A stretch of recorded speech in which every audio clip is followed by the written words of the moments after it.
Hello everyone, কেমন আছো তোমরা সবাই? আশা করছি সবাই খুব ভালো আছো। নাও, এর প্রথম এই যে শেয়ার মার্কেট সিরিজের ফার্স্ট ভিডিওটাতে আমি ডিসকাস করেছি যে শেয়ার মার্কেটটা কি জিনিস।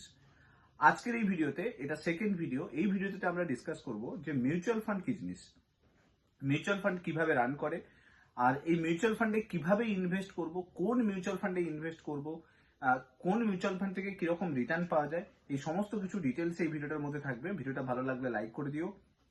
চ্যানেলটাতে নতুন হয়ে থাকলে মাস্ট চ্যানেলটাকে সাবস্ক্রাইব করে নিও, আর মাস্ট চ্যানেলে তোমরা কমেন্টে তোমাদের নিজেদের ওপিনিয়ন জানাতে কিন্তু ভুলো না। তো চলো শুরু করা যাক।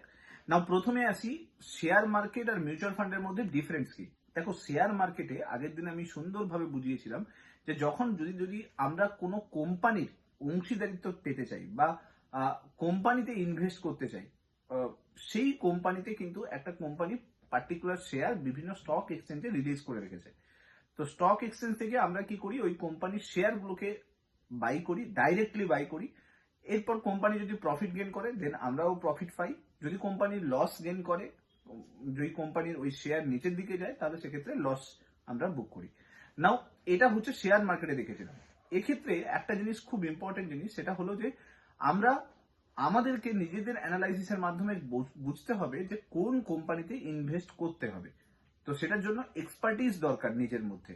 প্রথম কথা, কোম্পানি কিরকম ভাবে প্রফিট করছে, কোম্পানি ফিউচারে কি ধরনের প্রফিট করতে পারে, কোম্পানি কোন কাজ করছে, সেই কাজের ভবিষ্যৎ কি রয়েছে, এই কোম্পানি ভালোভাবে চলবে কিনা, এই সমস্ত এক্সপার্টিস কিন্তু দরকার। যদি না থাকে তাহলে কি হবে, কেউ কোনো কিছু শেয়ারের নাম বলে দেবে, তখন আমরা সেই শেয়ারে গিয়ে ইনভেস্ট করে দেবো। তো এতে রিস্ক প্রচুর থেকে যায়। তো তাই জন্যই কিন্তু শেয়ার মার্কেটকে গ্যাম্বলিং বলা হয়, কারণ না জেনে শুনে ইনভেস্ট করাটাকে গ্যাম্বলিং বলে আমি মনে করি অ্যাটলিস্ট। তো তাই জন্য আমি বলবো যে না জেনে শুনে কোনো শেয়ারে কেউ বলে দিল এই শেয়ারটা ভালো যাবে বা এই শেয়ারটা ভালো রেজাল্ট করবে বা ভালো প্রফিট আসতে পারে, আর আমরা সেই শেয়ারে গিয়ে চোখ বন্ধ করে ইনভেস্ট করে দিলাম, ওটা এক ধরনের গ্যাম্বলিংই বলা হয়। এবার আসি যে যদি আমরা স্যার ডাইরেক্টলি যদি ইনভেস্ট না করে, যদি আমরা ইনডিরেক্টলি কোনোভাবে কি ইনভেস্ট করা যাবে, যে আমার হয়ে কেউ ইনভেস্ট করে দেবে, যে অলরেডি কোম্পানির সম্বন্ধে খেয়াল রাখছে, যে কোম্পানিতে প্রফিট মার্জিন দেখছে, কোম্পানি ভালো রেজাল্ট করছে কিনা দেখছে। হ্যাঁ, ইয়েস, শেয়ার মার্কেটে এরকমও কিন্তু অর্গানাইজেশন রয়েছে, যে সমস্ত অর্গানাইজেশন কি করে তোমার হয়ে বা এরকম প্রচুর ইনভেস্টরের হয়ে বিভিন্ন কোম্পানিকে তারা দেখে এবং কোম্পানি চেক করে, তার অ্যানালাইসিস চেক করে, সেই কোম্পানি ভালো পরবর্তীকালে প্রফিট গেইন করবে কিনা সেগুলো দেখে। দেখার পরে তারা সবার কাছ থেকে টাকা নিয়ে সেই সমস্ত কোম্পানিতে ইনভেস্ট করে, এবং পরবর্তীকালে ওই সমস্ত কোম্পানি প্রফিট গেইন করলে অবভিয়াসলি আমরাও আমাদের প্রফিট দেখতে পাই। তো এই যে অর্গানাইজেশন গুলো যারা এই সমস্ত ইনভেস্টারের টাকা নিয়ে তারা লাগাচ্ছে, কারণ তাদের এক্সপার্টিজ আছে ওই বিষয়টাতে, তো সেই অর্গানাইজেশন গুলোকে আমরা মিউচুয়াল ফান্ড বলি। এবার প্রশ্ন হলো, সেকেন্ড প্রশ্ন, যে মিউচুয়াল ফান্ড সেফ কিনা। কারণ প্রত্যেকের মধ্যে একটা প্রশ্ন থাকে যে মিউচুয়াল ফান্ডে আমি ইনভেস্ট করছি, আমার হার্ড অ্যান্ড মানি জমা করছি, এটা কি সেফ? দেখো, আমি একদম ক্লিয়ার কথাই বলি যে মিউচুয়াল ফান্ডকে অর্গানাইজ করে, পুরোটাকে রেগুলেট করে কিন্তু সেবি। সো মিউচুয়াল ফান্ডে যা কিছু ইনভেস্টমেন্ট আমরা করছি, সেগুলো অ্যাজ লাইক ব্যাংকে ইনভেস্ট করছি। যেরকম আমরা কোনো যদি ব্যাংকে ইনভেস্ট করি, তো ব্যাংকে কন্ট্রোল করে কে, আরবিআই। তো আমরা ভাবি যে আমাদের টাকাটা সেফ আছে। ঠিক একইভাবে মিউচুয়াল ফান্ডের যে টাকাটা ইনভেস্ট করছি আমরা, সেই পুরো টাকাটা কিন্তু সেবি দ্বারা রেগুলেট হচ্ছে। তো অতএব টাকাটা কিন্তু কোনোভাবে চুরি যাওয়া বা ফ্রড হয়ে যাওয়া এরকম হওয়ার চান্স কিন্তু জিরো থাকে। ঠিক আছে? তো অতএব যেহেতু সেবি রেগুলেট করছে, তাই মিউচুয়াল ফান্ড কিন্তু সেফ। ওকে, এবার প্রশ্ন হলো যে এই মিউচুয়াল ফান্ডে ইনভেস্ট করব কিভাবে। মিউচুয়াল ফান্ডে ইনভেস্ট করার জন্য অনেকগুলো উপায় আছে, বিভিন্ন প্ল্যাটফর্ম আছে। তুমি গ্রো থেকেও মিউচুয়াল ফান্ডে ইনভেস্ট করতে পারো। জিরোধা বলে একটা কোম্পানি আছে, সেখান থেকেও ইনভেস্ট করা যায়। আপস্টক্স বলে একটা প্ল্যাটফর্ম আছে, সেখান থেকেও ইনভেস্ট করা যায়। অ্যাঞ্জেল ওয়ান বলে একটা কোম্পানি আছে, সেখান থেকেও ইনভেস্ট করা যায়। তো যে কোনো কোম্পানিতে ইনভেস্ট করলেই কিন্তু হবে। তবে আমি প্রেফার করি গ্রো থেকে ইনভেস্ট করো, তাহলে কি হবে, মিউচুয়াল ফান্ডে তুমি দেখতেও পাবে এবং কিভাবে মিউচুয়াল ফান্ড কাজ করে সেটাও দেখতে পাবে। এবার আরেকটা প্রশ্ন, যে কোন মিউচুয়াল ফান্ডে আমরা ইনভেস্ট করব, এটা একটা খুব ইম্পর্টেন্ট প্রশ্ন। মিউচুয়াল ফান্ডে তিনটে পার্ট আছে। একটা হচ্ছে স্মল ক্যাপ মিউচুয়াল ফান্ড, একটা হচ্ছে মিড ক্যাপ মিউচুয়াল ফান্ড, আর একটা হচ্ছে লার্জ ক্যাপ মিউচুয়াল ফান্ড। এই যে তিনটে কাপ দেখতে পাচ্ছ, large cap, mid cap, small cap, এগুলো মানে কি? লার্জ ক্যাপ হচ্ছে টোটাল যত শেয়ার মার্কেটে যত কোম্পানি লিস্টেড আছে, সেই সমস্ত কোম্পানির মধ্যে যেগুলো সব থেকে বড় কোম্পানি, যেগুলোর মার্কেট শেয়ার অনেক বেশি, যে কোম্পানির বলতে পারো যে প্রফিট প্রচুর, এবং অলসো আমরা বলতে পারি যে সেই কোম্পানি তার যে এক্সপানশন সেটা অনেক বড়, যেরকম as like tata company, as like Adani company, as like Reliance company, তো অনেক বড় বড় কোম্পানি, সেই সমস্ত কোম্পানিকে কিন্তু মনে রেখে দাও, সেগুলোকে কিন্তু লার্জ ক্যাপ কোম্পানি বলা হয়। ওকে, এর পরে আসে লার্জ ক্যাপের পরে আসে mid cap company. Mid cap company যে কোম্পানি আস্তে আস্তে ডেভেলপ করছে, লার্জ ক্যাপের দিকে যাচ্ছে, অর্থাৎ কোম্পানির এক্সপানশন অনেক বড় রয়েছে, কোম্পানির মার্কেট শেয়ারও অনেক বড় রয়েছে, কিন্তু কোম্পানি আস্তে আস্তে লার্জ ক্যাপের দিকে শিফট করছে, তো সেই সমস্ত কোম্পানিকে মিড ক্যাপ কোম্পানি বলা হয়। এরপরে আসে কিন্তু small cap company. Small cap company মানে কি, তাদের মার্কেট শেয়ার এতটা বড় নয়, ভবিষ্যতে সেটা বড় হতে পারে, এবং এই সমস্ত কোম্পানির শেয়ার প্রাইসও তুমি একটু কমেই দেখতে পাবে, অ্যান্ড অলসো এই সমস্ত কোম্পানি ভবিষ্যতে অনেক বড় হতে পারে। ভবিষ্যৎ হতে পারে, এখানে একটা কোয়েশ্চেন মার্ক আছে। অনেক কোম্পানি আছে যেগুলো ভবিষ্যতে বড় হলোই না, তো এরকমও হতে পারে। তো যে সমস্ত কোম্পানি ভবিষ্যতে বড় হতে পারে, সেই সমস্ত ছোট ছোট কোম্পানিগুলোকে আমরা স্মল ক্যাপ কোম্পানি বলবো। তো এই তিনটে company, mid cap, large cap এবং স্মল ক্যাপ, এই তিনটে কিন্তু কোম্পানি হয়। এবার এর পরের যে প্রশ্নটা আসে যে কোন কোম্পানিতে ইনভেস্ট করাটা বেস্ট, স্মল ক্যাপে ইনভেস্ট করব না মিড ক্যাপে ইনভেস্ট করব না লার্জ ক্যাপে ইনভেস্ট করব। এখানে আমি বলে রাখি, যখনই ইনভেস্ট করতে হয় তখন কিন্তু আমরা পার্টিকুলার কোনো একটা স্মল ক্যাপে বা কোনো মিড ক্যাপে বা কোনো লার্জ ক্যাপে ইনভেস্ট না করাই ভালো। সব থেকে বেস্ট হলো যে চেষ্টা করো যে অ্যামাউন্টে ইনভেস্ট করো না কেন, সেখানে একটা পার্টিকুলার রেশিওতে লাগাও। যদি এজ কম থাকে, এই মুহূর্তে দাঁড়িয়ে এজ কম থাকে আর এখন থেকে ইনভেস্টিং স্টার্ট করছো, তার মানে ধরো 20 বছর বা 25 বছর বয়স থেকে ইনভেস্টিং স্টার্ট করছো, তো সেক্ষেত্রে তুমি রিস্ক নিতে পারবে, কারণ লাইফে পরবর্তীকালে তুমি অনেকটা টাইম পাচ্ছ। তো কিছুটা পোর্শন, বেশিরভাগ মানে টোটাল ধরো 100 টাকা তোমার কাছে আছে, 100 টাকার বা 1000 টাকা তোমার কাছে আছে, তার ম্যাক্সিমাম পোর্শনটা তুমি স্মল ক্যাপে লাগাও, কারণ কি তোমার রিস্ক নেওয়ার ক্যাপাবিলিটি অনেক বেশি। এবার দেখা গেল যে তুমি 50% স্মল ক্যাপে লাগালে, তাহলে 1000 টাকার 500 টাকা তুমি স্মল ক্যাপে লাগিয়ে দিয়েছো, আর বাকি যে 50% আছে সেটা 30-20-তে শেয়ার করে দাও। 30% তুমি মিড ক্যাপে লাগিয়ে দাও, তাহলে 300 টাকা মিড ক্যাপে হয়ে গেল, আর 20% মানে 200 টাকা হচ্ছে লার্জ ক্যাপে লাগিয়ে দাও। এইভাবে 1000 টাকাকে সেপারেট করতে পারো।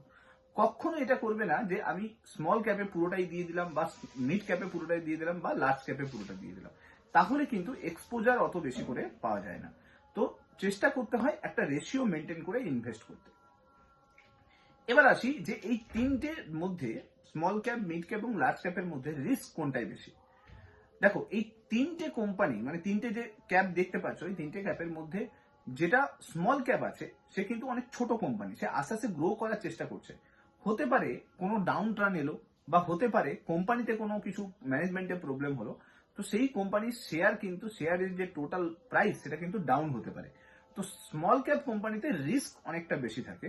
লং টার্মে কিন্তু এই রিস্কটা মিনিমাইজ হয়, অনেকটা কম থাকে, কিন্তু শর্ট টার্মে কিন্তু প্রচুর রিস্ক থাকে, ভোলাটিলিটিটা প্রচুর হয়, ওঠানামা প্রাইসটা কিন্তু বেশি করে। কোন একটা স্মল ক্যাপ কোম্পানি যদি 100 টাকা প্রাইস হয়, সেটা হতে পারে 1 মাসের মধ্যে সেটা কমে গিয়ে 30 টাকাও যেতে পারে, আবার হতে পারে 100 টাকা থেকে ডাইরেক্টলি 150 টাকা পর্যন্তও যেতে পারে। কেন না, এর মধ্যে ভোলাটিলিটিটা প্রচুর থাকে, রিস্ক প্রচুর থাকে, ঠিক আছে। তো তাই জন্য স্মল ক্যাপে কিন্তু খুব ভেবেচিন্তে ইনভেস্ট করতে হয়। এরপরে আসি মিড ক্যাপ।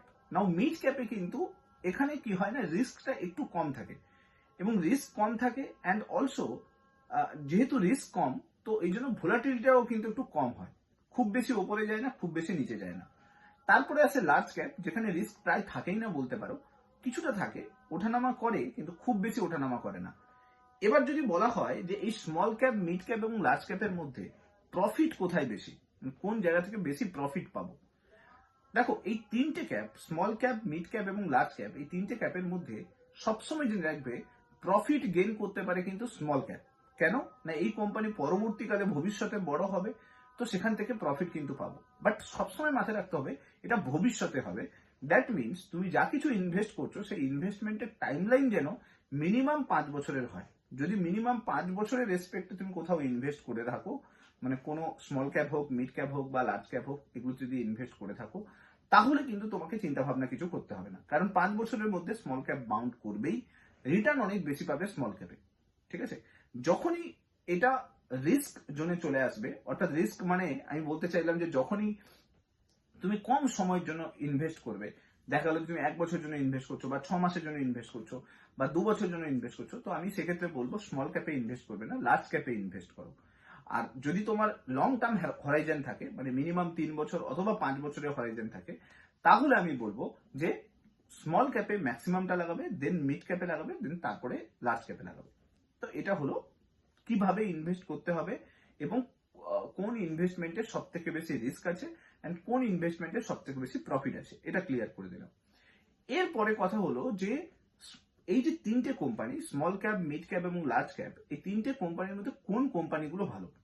তো এই কোম্পানি ভালোর জন্য 2-3টে জিনিসকে মেট্রিক্সকে চেক করতে হয়, যে সেই কোম্পানি আগে কিরকম প্রফিট গেইন করেছে, সেই কোম্পানির এক্সপেন্স রেশিও কত আছে, সেই কোম্পানি কোন কোন কোম্পানিকে হোল্ড করে রেখেছে। এগুলো রিলেটেড একটা সেপারেট ভিডিও আমি ক্লাসের মধ্যে প্রোভাইড করবো পরবর্তীকালে, পরবর্তী সিরিজে আমি ভালো করে দেবো। এখনকার মতো করে এই এই কোম্পানিগুলোর মধ্যে ইনভেস্টমেন্ট কিভাবে করতে হয় সেটা আমি ক্লিয়ার করে দিলাম। সবসময় মাথায় রাখতে হবে, আমরা যা কিছু ইনভেস্টমেন্ট করছি, সেটা শেয়ার মার্কেট হোক বা মিউচুয়াল ফান্ডে হোক, যে ইনভেস্টমেন্টটা করছি সেই ইনভেস্টমেন্ট করার আগে ফার্স্ট রুল হলো যে ইনভেস্টমেন্ট তখনই করবে যদি তোমার কাছে এক্সেস মানি থাকে, মানে যে পরিমাণ অ্যামাউন্টটা স্পেন্ডিং করার পরে এক্সট্রা থাকছে সেটাকে ইনভেস্ট করো, যাতে এরকম না হয় যে ভবিষ্যতে কখনো কোনো দরকার পড়লো যে তোমাকে মিউচুয়াল ফান্ড থেকে বেরোতে হচ্ছে বা স্টক মার্কেট থেকে বেরোতে হচ্ছে, তাহলে কিন্তু তুমি যে কম্পাউন্ডিং হতো তোমার টাকাটা সেটা কিন্তু আটকে যাবে। সো তাই জন্য বেটার হয় যে তুমি এরকম টাকা অ্যামাউন্টকে ইনভেস্ট করো যে অ্যামাউন্টটা কয়েক মাসের মধ্যে লাগবে না বা কয়েক বছরের মধ্যে লাগবে না, হতে পারে যে 4-5 বছরের মধ্যে লাগবে, তখন তুমি সেই টাকাটাকে ইনভেস্ট করে রাখতে পারো, কারণ তাতে রিটার্ন পাওয়ার চান্সটা বেশি থাকবে, ইনভেস্টমেন্ট রেশিও বাড়বে এবং অলসো আমি বলতে পারি যে তুমি অনেক বেশি কিন্তু নলেজেবলও হবে, কারণ মার্কেটে থাকলে আস্তে আস্তে তোমার নলেজ গেইন হবে। সো এটা যখনই করবে তখন ভেবে চিন্তে কিন্তু করবে, আর আস্তে আস্তে শিখে যাবে, ইনভেস্টিং এর নলেজ আস্তে আস্তে গেইন করতে করতে শিখে যাবে। হোপফুলি ভিডিওটা ভালো লাগলে লাইক করে দিও, চ্যানেলটাতে নতুন হয়ে থাকলে সাবস্ক্রাইব করে নিও, আর মাস্ট চ্যানেলটার সঙ্গে জুড়ে থাকতে ভুলো না। Thank you so much. Next video তোমার সঙ্গে আবার দেখা হচ্ছে। Till then, bye by.